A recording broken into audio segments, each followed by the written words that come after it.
Nous sommes mercredi 12 juin 2013 et nous nous rendons au CEA de Cadarache pour rencontrer le chercheur Gilles Avakian. Notre problème, faire cuire des aliments grâce au soleil, car au CEA, ils essayent de reproduire l'énergie à l'intérieur du soleil.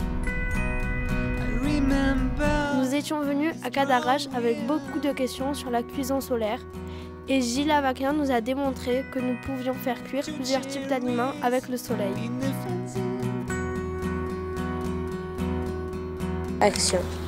Bonjour à tous, nous sommes au site du CEA à Cadarache et vous voyez derrière moi l'école de Sodium. Nous allons interroger le chercheur Gilles Avakian. Il va nous expliquer le principe du four solaire. Notre sujet aujourd'hui, comment cuire des pâtes grâce à l'énergie du soleil. Merci d'avoir accepté notre proposition. Donc, vous pouvez en quelques mots nous dire qu'est-ce que c'est que le CEA de Cadarache? D'abord, ce n'est pas le CEA, c'est le CEA et aux énergies alternatives, c'est-à-dire on est au commissariat à l'énergie atomique et aux énergies alternatives. Le solaire fait partie des énergies alternatives. On entend par énergie alternative, par exemple, l'éolien, l'hydraulique, lorsqu'on fait tourner un barrage hydraulique, et bien entendu l'énergie solaire. Ici, sur le site de Cadarache, il existe une plateforme expérimentale solaire. C'est-à-dire on utilise l'énergie solaire pour fabriquer l'électricité, parce que le CEA, sa vocation, c'est à la fin de fabriquer de l'électricité, mais effectivement, dans un but pédagogique et afin de pouvoir être plus compréhensible par un plus grand nombre, nous avons aussi une petite activité de cuisson solaire, mais spécifiquement dédiée à des jeunes étudiants comme vous. C'est pour vous donner le goût du scientifique, d'une part, et deuxièmement, pour vous faire connaître l'énergie solaire en particulier. Est-ce que vous pouvez nous expliquer quel est le principe de cette espèce de parabole?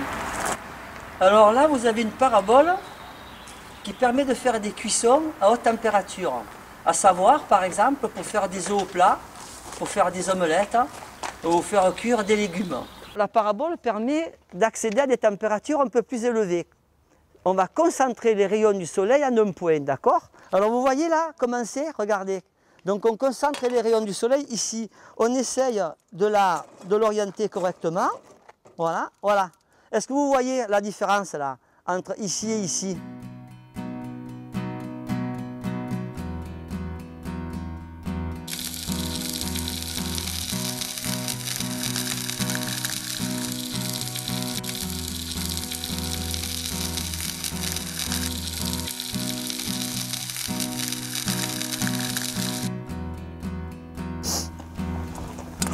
Oh là là, il est trop cuit et il a attaché. Ça vous fait rien s'il a attaché? Votre première dégustation. C'était une innovation. Donc, nous avons là un très bel objet. Vous pouvez nous expliquer qu'est-ce que c'est précisément? Cet objet, c'est une parabole. Alors cette parabole, comme vous l'avez pu la voir, on peut l'utiliser par beau temps, bien entendu, mais on peut faire ce qu'on appelle des cuissons haute température. On entend par cuisson haute température des cuissons des températures proches, par exemple, de 120, 150, 200 degrés. Donc cette parabole a été achetée dans le commerce à but pédagogique, a été achetée par le CEA afin de démontrer que l'énergie solaire est très bien utilisable pour des cuissons haute température type œuf au plat. Si nous n'avons pas une parabole, est-ce qu'on peut faire un four solaire artisanal? Alors c'est aussi la deuxième vocation, c'est que le but pédagogique est de démontrer qu'on peut utiliser des matériaux existants. Alors vous avez un exemple de ce que vous avez pu réaliser ici, c'est-à-dire du carton, de l'aluminium, qui correctement orienté vers une casserole, isolé par ailleurs par un sac plastique qui n'est pas représenté ici, peut permettre diverses cuissons. Par exemple, nous avons aujourd'hui réussi avec succès la cuisson de 3 œufs durs, sans eau, à l'intérieur d'un dispositif de ce genre. Ce dispositif, comme on le voit, est très peu cher, mais surtout il a un aspect pédagogique parce que vous l'avez construit vous-même, hein, et sur la base d'indications techniques que je vous ai données. C'est-à-dire nous avons utilisé des miroirs pour étudier la direction des rayons du soleil, et c'est vous-même qui avez déterminé la forme. afin de pouvoir réaliser ces cuissons. Donc, c'est très pédagogique et c'est surtout pour vous démontrer qu'on peut, avec peu de matériel, arriver à un résultat, somme toute intéressant. C'est-à-dire Stop. Tu m'as côté le sel. Non, ça va, tu le mets, tu le fermes. On le met là-bas. Voilà. Alors les jeunes,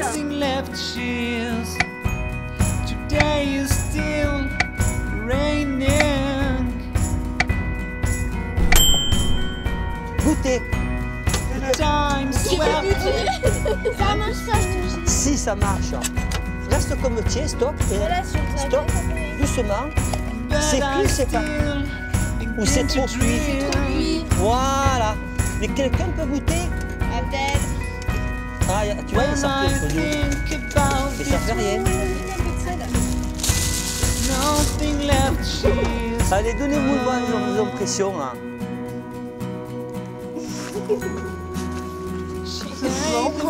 Il est cuit, le papier aussi. Ce type de cuisson permet d'économiser de l'énergie et de l'eau. En Inde, par exemple, ou dans les pays chauds, cette méthode révolutionnaire pourrait nous permettre d'économiser de l'eau et de l'énergie, même si les œufs que nous devions goûter étaient mollets.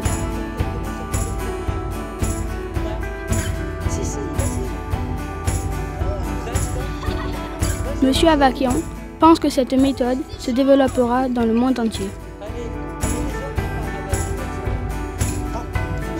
Ah, stop. C'est pas cuit. Ah, il est juste mollet.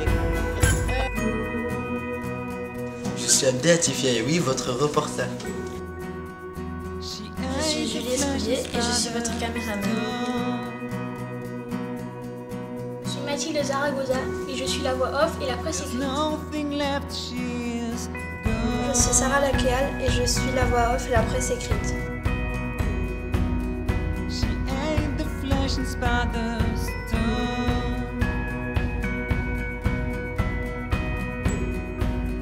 There's nothing left.